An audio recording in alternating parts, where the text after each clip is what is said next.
ရှင်ကျမကတော့အထက်တန်းရှိနေနှိဝေထွန်ပဲဖြစ်ပါတယ်ရှင်ပြစ်မှုတွေမှာပေါ့နော်အမှုရုပ်သိမ်းခြင်းနဲ့ပတ်သက်ပြီးတော့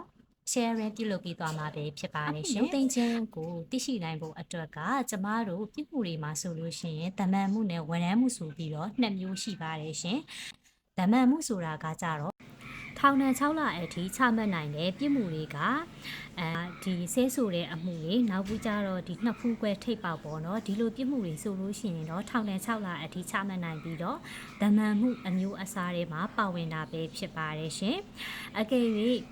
ဒီတရလိုလုတ်တဲ့သူကပေါ့နော်အမှုရုပ်သိမ်းပေးဖို့ဥတိုက်လျှောက်ထားတဲ့အမှုတွေဆိုလို့ရှိရင်တော့ဒီတရလိုကိုယ်တိုင်ကရုပ်သိမ်းခွင့်ပြုဖို့အတွက်တရားရုံးကိုဓာတ်ရိုက်လျှောက်ထားလို့ရနိုင်တယ်ရနိုင်တယ်ပေါ့နော်ဒီလိုမှမဟုတ်ဘဲနေရဲကနေပြီးတော့အမှုဖွင့်ထားတဲ့ဓမ္မမှုဆိုလို့ရှိရင်တော့ဒီသက်ဆိုင်ရာဥပဒေရုံးကနေတဆင့်လျှောက်ထားရမှာပဲဖြစ်ပါတယ်ရှင်ဒါက